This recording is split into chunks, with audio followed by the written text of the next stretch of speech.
President Biden is announcing new measures today aimed at helping communities across the U.S. dealing with soaring temperatures. More than 140 million Americans are under heat alerts as a brutal heat wave creeps into the Northeast. Forecasters say Washington could hit temperatures of 100 degrees or higher for the first time in 7 years in the coming days. Wow. So for more on this, I want to bring in CBS News Chief White House Correspondent Nancy Cordes. So, Nancy, tell me about this. What can you tell us about the new actions that the president is announcing today and, about the funding and just exactly what the president's reach is? Because I know a lot of this stuff is kind of, in terms of how outdoor workers are treated, it's really kind of the state's domain. Right. It's sort of nibbling around the edges. What he's going to be doing is basically highlighting things that the administration has already put in motion as a result of passing the bipartisan infrastructure law and other pieces of legislation. So, for example, today he's going to be touting the fact that NOAA is putting $7 million into improving and upgrading its weather forecasts because weather forecasts are a major life and death issue in some cases these days. He's also going to be talking about a $152 million investment that is being made into water systems out west where the water situation can be critical.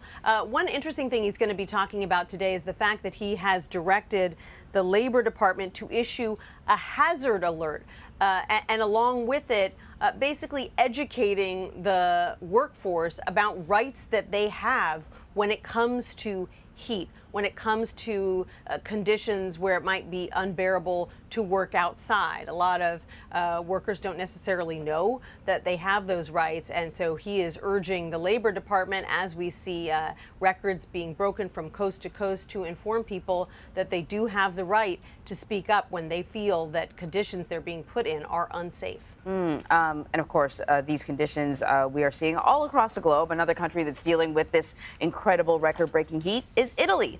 And today, the president is going to be meeting with the prime minister of Italy, Giorgia Meloni. She is conservative.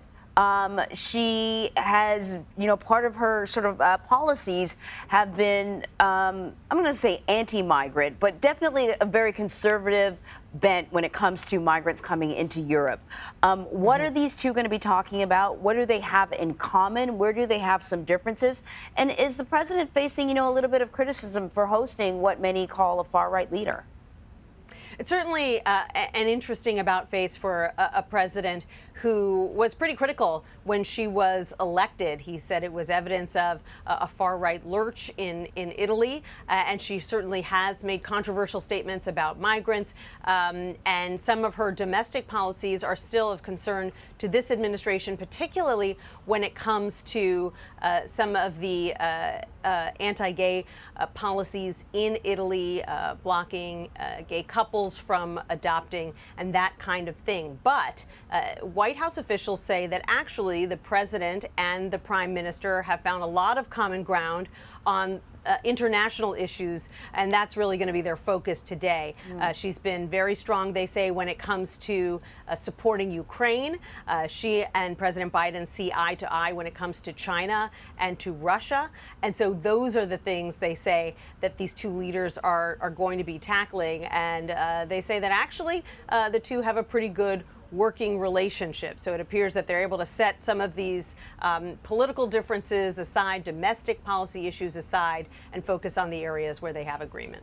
And I know we started off by talking about the president's announcement in regards to this heat wave, but I suspect once he's in front of the cameras, he's going to bring up something else. The latest GDP report, it shows the economy is growing. It grew at an annual rate of 2.4% last quarter. He's taken every opportunity to point out to Americans that this economy is healthy, and despite how they feel, they're doing far better than they think they are. That's what he's trying to sell them. So is it working, or are Americans, still going to the grocery store and they don't like the price of eggs and milk or whatever's going up? And is that sort of tainting the perception of how well the president is doing in terms of the economy?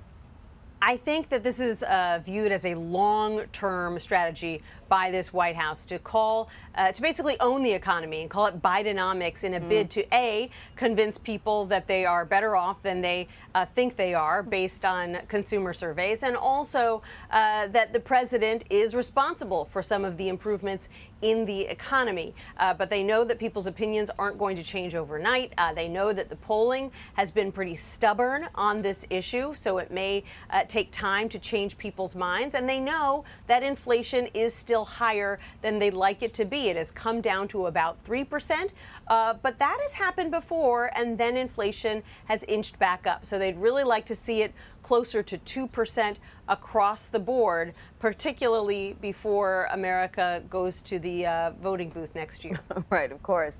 Nancy Cordes, thank you. You're welcome.